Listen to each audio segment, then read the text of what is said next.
still get the sense of the atmosphere and what it's like to be a Liverpool fan. And you see this growing up as a kid and seeing all the historic moments and being here in real life. It's a dream. Welcome to Liverpool, the home of the Beatles, the culture, the Mersey River, and of course, this beautiful and monumental stadium we call Anfield, or as the Liverpool fans call it, home. 19 league titles, 6 European Cups, that night in Barcelona, and so many historic moments hide behind these walls. And today we get to explore them secrets and see what it's really like to be a Liverpool player and what it's like to do an Anfield Stadium tour. But before we delve into some Scouse football, let's see a little bit more about the history and what it means to be a Liverpool fan. Whenever someone mentions Liverpool Football Club, many people have mixed emotions. It could be there's a strong rivalry between them and your club. They could have bought your favourite player, or maybe it's something down to location. Despite this, I think all football fans can agree their fans are on another level compared to others. Whether it's a cup final against Real Madrid or a Thursday night friendly against Morecambe, you can always guarantee a packed out atmosphere singing at the top of their lungs. So why is this? Why does this club hold the heart of millions of football fans all over the world? Well, the answer is simple really. It's passion. Passion brought this club together. Passion through and within. No matter the league placement or how bad a spell the team were going through, the fans stuck together and always will do. The wins didn't matter because they are Liverpool and Liverpool do it their way. So let's move on and see the home of this passionate fan base. We start things off at the main stand at Anfield as we head into the stadium tour entrance. We received our wristbands, had a chat with the receptionist and started our journey through Anfield. I must warn, this tour is not for the faint-hearted. And by that, I mean the people like me mother who are scared of heights. I mean the amount of stairs and escalators you'd have to climb. It's unbelievable. So, the first stop has at last arrived and we learn about something that no club can do without. And that is of course the managers. Known as one of our best football players, but he also was our manager. He took over from Joe Fagan and in his first season got us double of the league and FA Cup. Before we were able to dig into the real behind the scenes, we received a special video message from a man so many Liverpool fans treasure. Hello everybody, this is Anfield, a historic place, a special place, a sacred place. I see the pitch, I hear the cup, I taste the atmosphere, flags, banners, songs of old. After our introduction, it was time to get our first look at the pitch. And we had a special surprise waiting for us.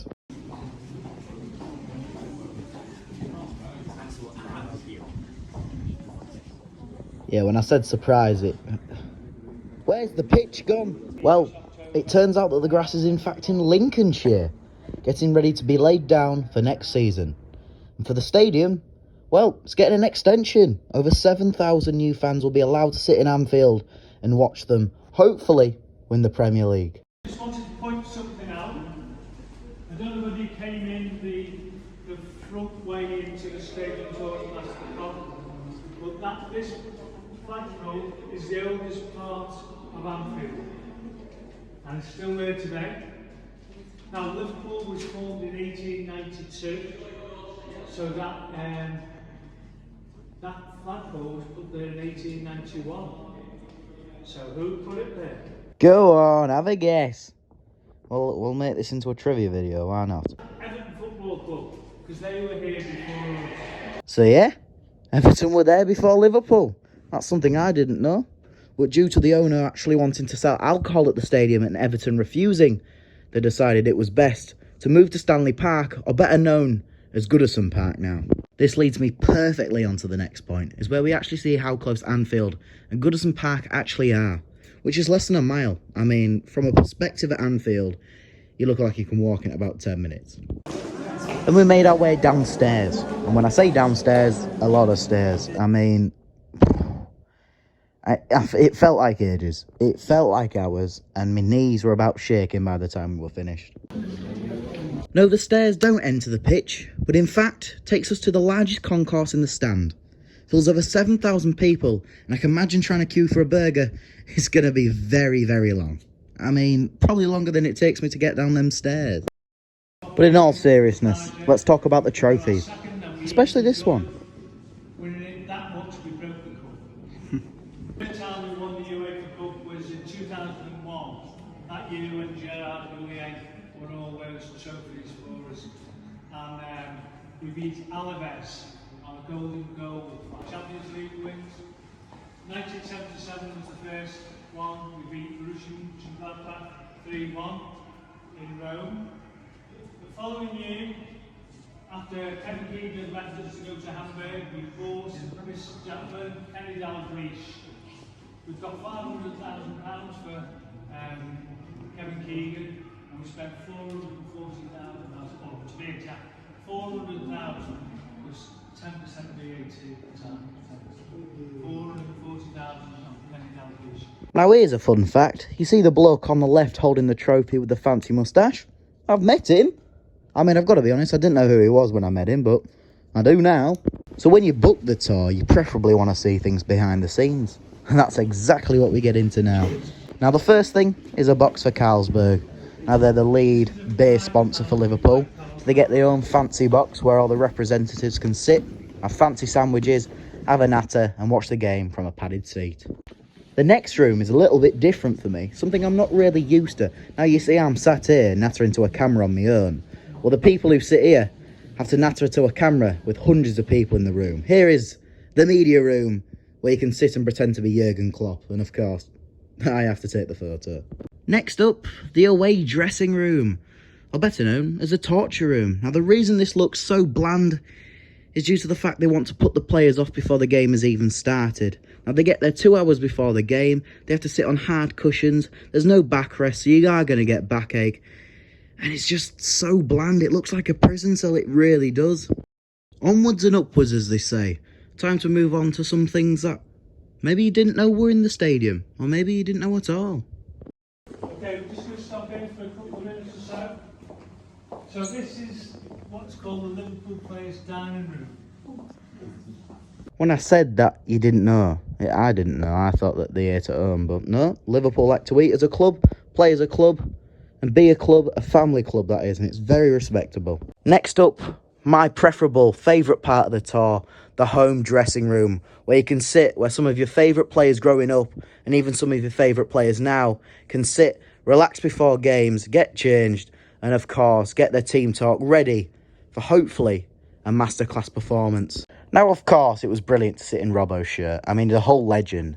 But it was even more special to sit where Harvey Elliott sits for match days. Now, this guy is a fantastic footballer, but an even better person. And that says a lot because his footballing ability is fantastic. This guy is one of the nicest people you'll meet. His family have brought him up so well. And he's done so much for my family.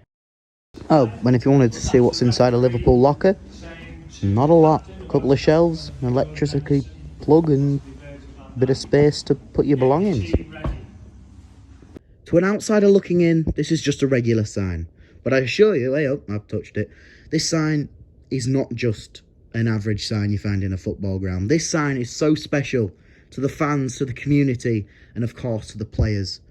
Players, fans, and staff all touch this sign to bring them a sense of warming, a sense of the community, to show them why they're wearing the shirt and why they're playing for the badge. And to oppositions, it's to show who they're playing against and why they should be scared of this Liverpool team.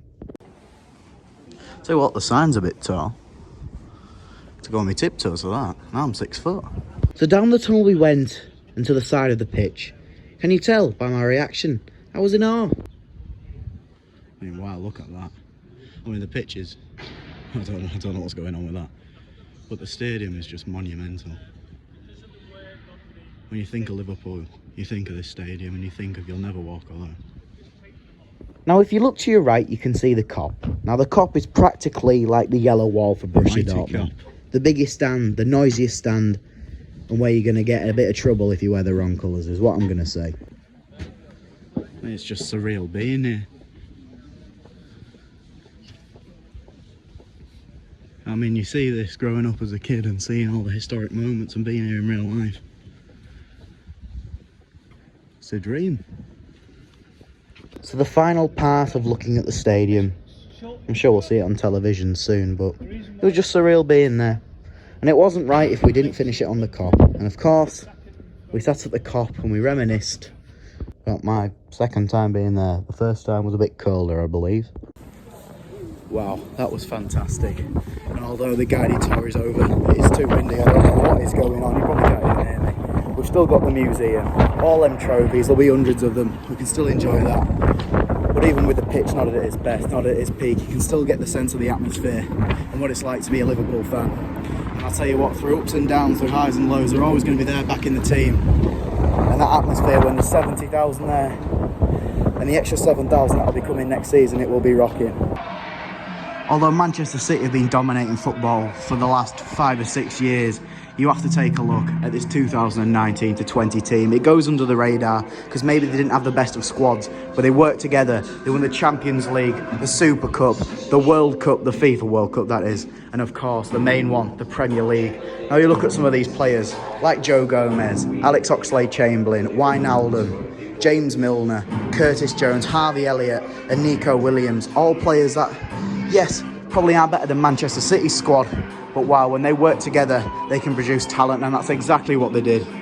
It's just incredible to see all of this in person. All of the coaching wear, to trophies, to, of course, the players' shirts they wore during that season.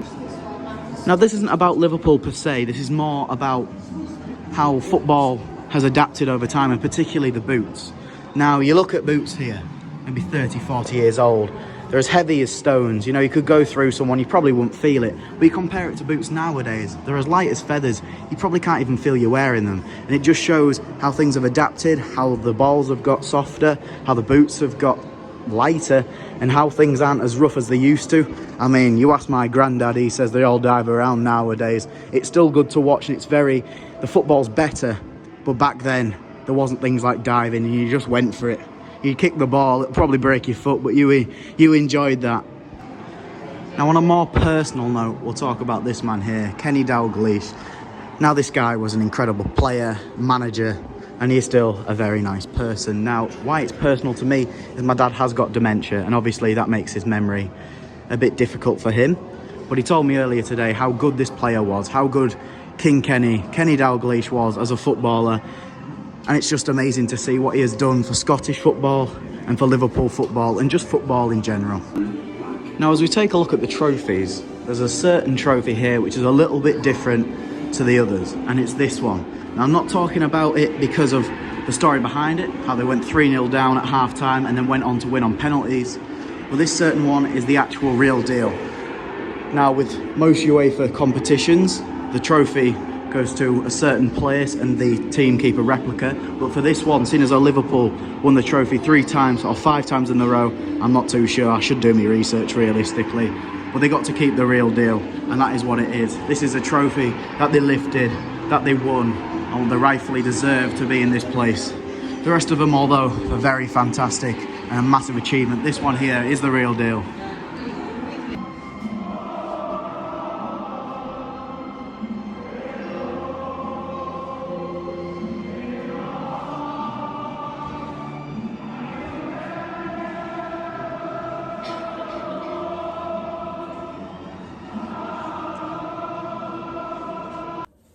Well, ladies and gentlemen, we're back at the hotel now in Liverpool Centre, and wow, what a stadium tour that was. One of the best ones in the Premier League, and of course it is going to be because of how tight-knitted the club is to the fans. They're going to put a good show on, and of course, with the tour guides being a Liverpool fan, that makes it even better.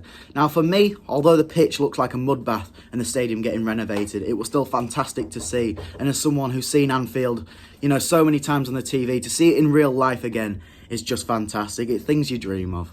So if you're looking to book this tour for yourselves and your family, it is 100% worth it. Really, really good pricing. So it's £14 for me and £23 for adults. So I went with my mum and dad, so it was roughly about £60 for all 3 of us. 100% worth it. You get a 2-hour tour, you get to see the museums, the trophies, go behind the scenes, and you get a lovely chat with the tour guide. They're lovely, they're going to give you as much time as you need, and of course, you get all the photo opportunities, and you get to see some of your favourite players' kits and sit where they do on a match day. Thank you all so much for watching.